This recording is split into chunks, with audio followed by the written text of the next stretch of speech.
Namaste. After a long time again, this is Devjani Bhattacharya in front of all of you. Panchayat election has been declared in the state of West Bengal, and the West Bengal state politics is being stormed regarding this violent election procedure typical of West Bengal state. I have been saying in the social media since the result of 2021 Vidhan Sabha election came out, I had been saying that the politics of the state is being controlled not by the people of the state, but by the administrative machinery. As per the constitution, the politics of our country should be controlled is by the people, of the people and for the people, but not in West Bengal. I have been saying since 2021 that West Bengal politics is being controlled by the administrative machinery of the state. West Bengal turned into a police state. The Chief Minister Mamata Bandyopadhyay is controlling the politics solely with the help of the administrative machinery. What do I mean by the administrative machinery? The administrative machinery means the IASs, IPSs and the WBCS executive officers. The IASs and IPSs, they draw salary from the government of India. The state of West Bengal do not have to pay them, but the officers listen to the state. The officer listen to the Chief Minister Mamata Bandyopadhyay. If there is a clash between the central instruction and the state instruction, the IASs, IPSs of West Bengal always pay heed to the state's instruction and ignore the central instruction. We have seen this in the past. Why do they do it is a separate question. We are not going to discuss it here. West Bengal is a border state. It generates an astronomically huge amount of crime money. So why the IASs and IPSs violates the center's instructions and pays heed to the state is a separate question. Answers also we know, all of us we know, the intelligent people of the state and India know why do they pay heed to the Chief Minister's instructions and violates the central instruction. Why do they even ignore the constitutional dictates? Why do they ignore the spirit of the constitution? These are we all know the answers, but we won't discuss that. What I'm going to discuss here is, it is very interesting that even the stalwarts of West Bengal politics are now discussing the same issues which I am discussing in the social media since 2021. Since then, I am saying that the state politics is in the seas by the administrative officers, the IASs, the IPSs and the WBCS executive officers. The IASs, IPSs, they draw their salary from the government of India. The West Bengal state doesn't have to pay them, but the WBCS executive officers are paid by the government of West Bengal. They are not getting the dearness allowance as per All India Consumer Price Index number. They are not getting dearness allowance at the rate of 42%. But the state of West Bengal is compensating the DA deficit of the WBCS executive officers by remitting special increments only for them.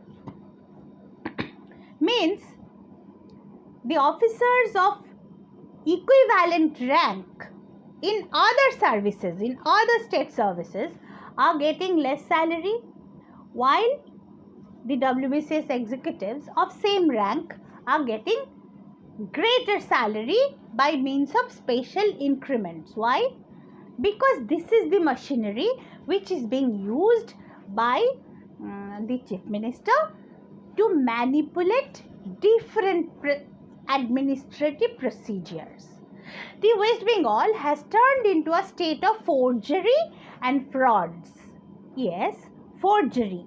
Because earlier also in another video I had discussed at length that how the state of West Bengal organized a huge event and distributed forged fake appointment letters to candidates.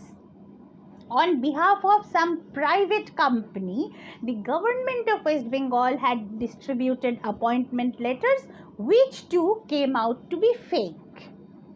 Such kind of forgery is being done by the government of West Bengal, the government machinery, and the chief minister is utilizing that. And this kind of forgery is being done by the administrative machinery consisting of IASs, IPSs and WBCS executive officers. If we come to the policemen of the state, the policemen who are not IPSs, who belong to WBPS, they are also not getting their dearness allowance at 42%. They are getting dearness allowance at 6% rate. But in police service, they are always bound by the order of their higher authority. So all the policemen are answerable to their immediate boss. And thus, the policemen, they do not have scope to deviate from what their bosses tell them. Even if they are not getting their due salary because they are getting DA at 6% rate and not at 42% rate, even then they are bound to comply with the order of their higher authority. That is their service. That is what their service demands. People may say that even the policemen also, they also generate a lot of extra benefits from the state. They also collect honey from the state. Honey, because West Bengal is a state of honey. So people may say that the police do not get dearness allowance at 42% rate. They don't lose anything because they generate honey from the crime state. This may be true, though I do not believe that all the policemen they generate honey, but definitely a significant section of the policemen generate honey. But even then, say for example, along with their salary and honey, if they are getting Y in a month, they are supposed to get Y plus X, where the X is equal to 42% of their existing basic salary. So whatever they are earning presently, they are supposed to get X extra from them, where X is equal to 42% of their own basic salary. So the police is also not getting the due salary, but even then police has to act upon the instruction of their immediate boss. That is why today in Banglar Barta, Shanmay Bandopadhyay has criticized Assistant Sub-Inspector of Raghunathganj Police Station, Sanjeev Sarkar, who was rendering instructions to the civic volunteers to come and be present in civil dress, to be trained for Panchayat duty, for duty in Panchayat poll, where Calcutta High Court has clearly ordered that the civic police, the civic volunteers cannot be used in poll management. Shanmay Bandopadhyay has also demanded arrest of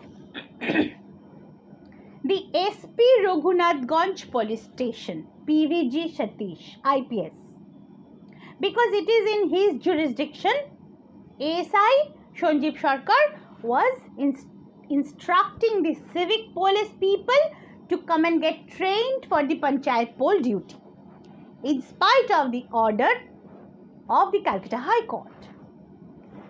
Abiding by the order of Calcutta High Court, even the State Election Commission has given notification and order that the civic police people cannot be used in poll management duty. But in spite of that, that is only a written order. The verbal order is they are using the civic volunteers only.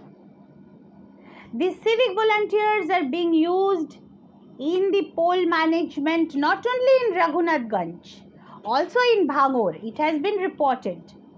And day before yesterday, I expressed my apprehension that the civic volunteers may be made to wear forged uniform also.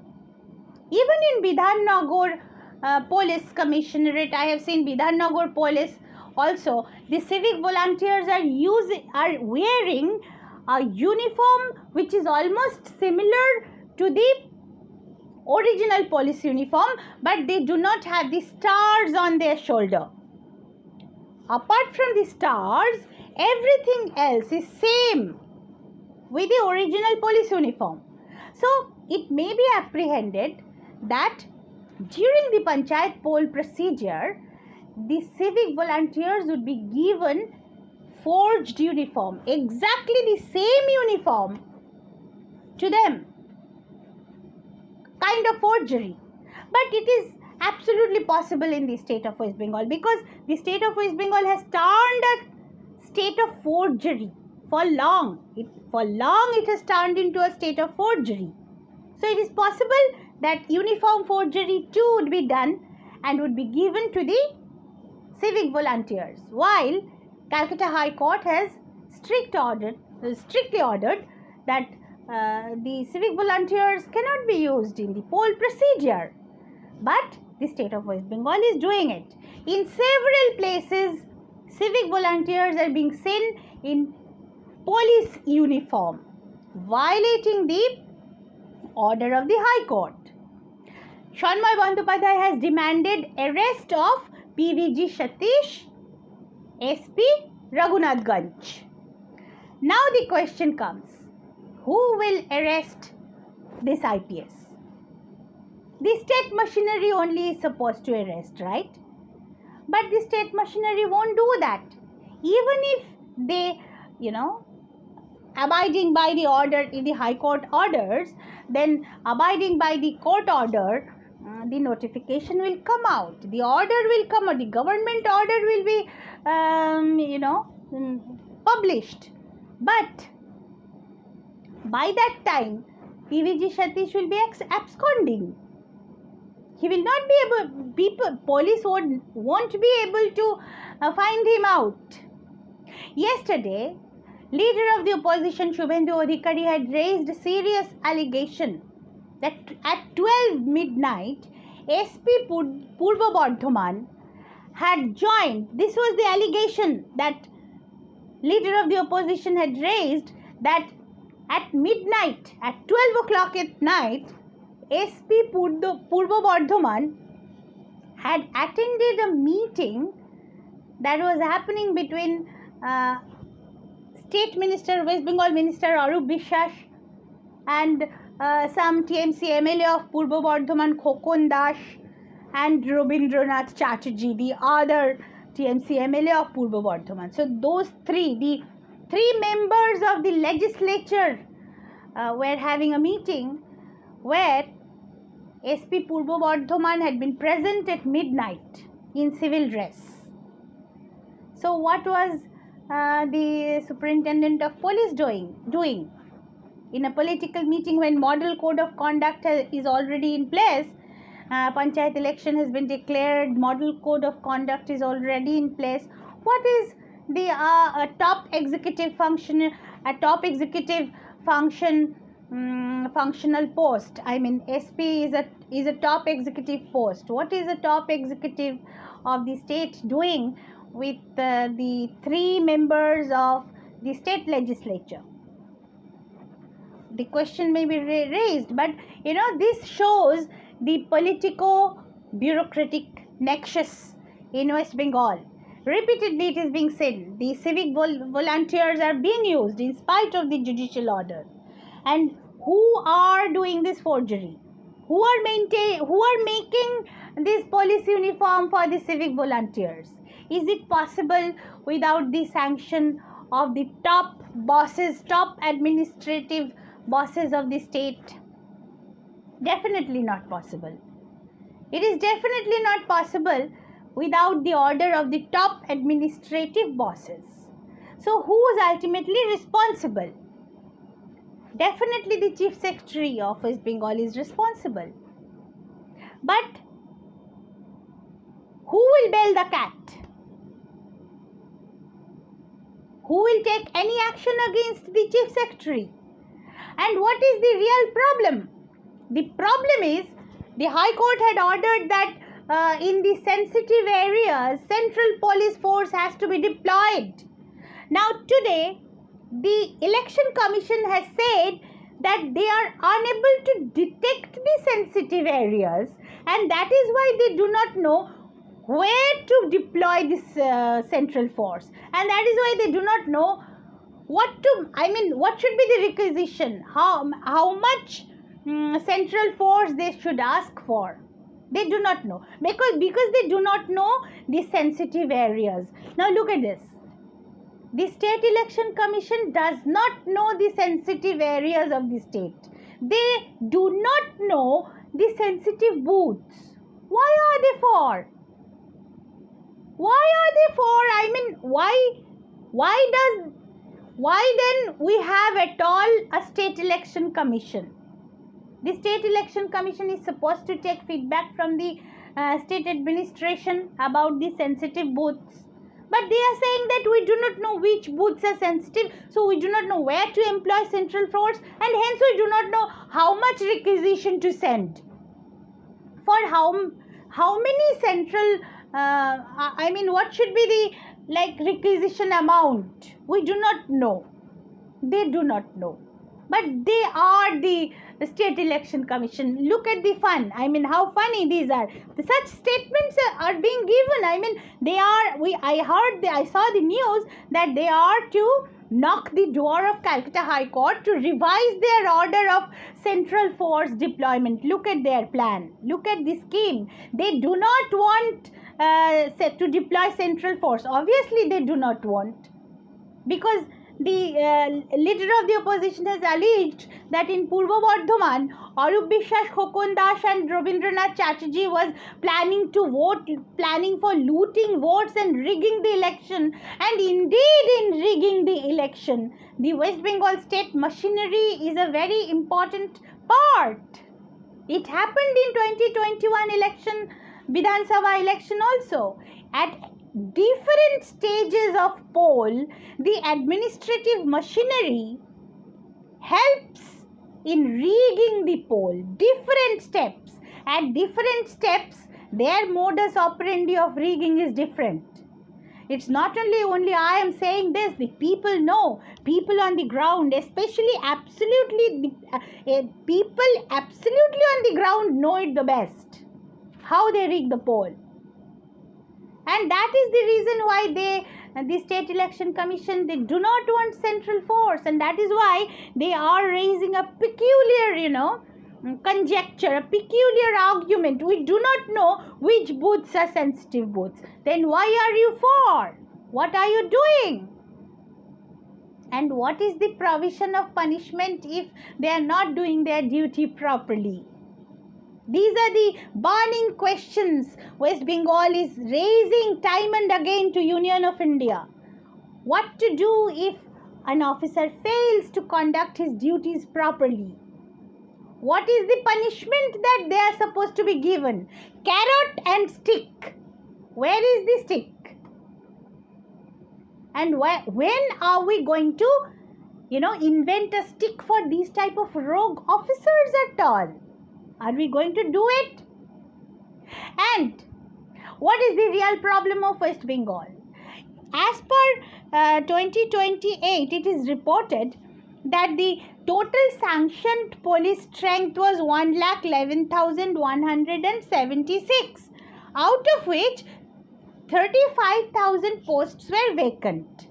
So, in 2018, 31.48% of the sanctioned police strength was unavailable in West Bengal.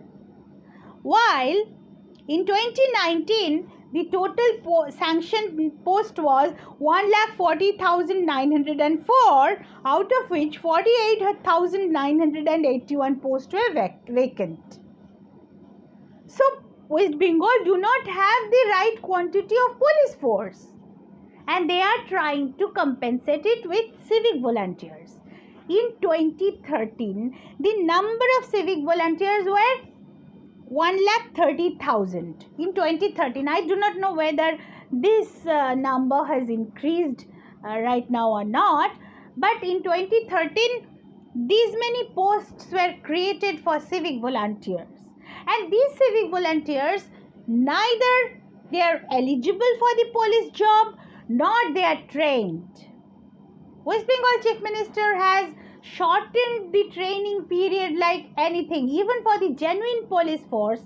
I mean the real police force of the state. West Bengal Chief Minister has said that instead of a 6 months training, give them a 7 days training. So a 7 days training, the police force is not at all trained. They are not even eligible to handle hooliganism, and that is why we see police in mute spectator mode when hooligans and rightists come forward. We see the police just keeps on standing. They don't work. That is because they are neither trained nor they are equipped to handle such hooligans. Same with the civic volunteers. For 1,30,000 civic volunteers, I have calculated that the government for their salary has to spend around 1,500 crores a year. The total amount is a wastage because civic volunteers are not trained to do police job. They do not know what is their job properly, and they are incompetent. Still they are being paid. And they are also, we see them on road, they are also, collecting bribes from several sources. But whatever they are doing, their salary is only 9 to 10,000 rupees a month, which is impossible for a person to run his family with. But even then, 1,30,000 civic police is costing 1,500 crore a year to the state treasury. Government is using this money, government is spending this money, but the whole spending is a wastage. So what we actually need is, the deficit police force to be replaced by central force. Would the Calcutta High Court really look forward to something like that? If not, then how will the state at all conduct the election with this kind of deficient police strength? The police is not only deficient in number, the police is also deficient in ability and competence because they are not trained for the full period. The Chief Minister said that instead of 6 months, train them for 7 days. So what would a police person learn in 7 days training? Are they really trained for police service? So this is the real issue of West Bengal. Can the state of West Bengal at all hold Panchayat election with this kind of police strength and with this kind of the attitude of the top brass of the administrative machinery? Should we have any election in our state? And if we at all go to hold such elections, who will be responsible for all the forgeries and all the violations of judicial order that are taking place within the state?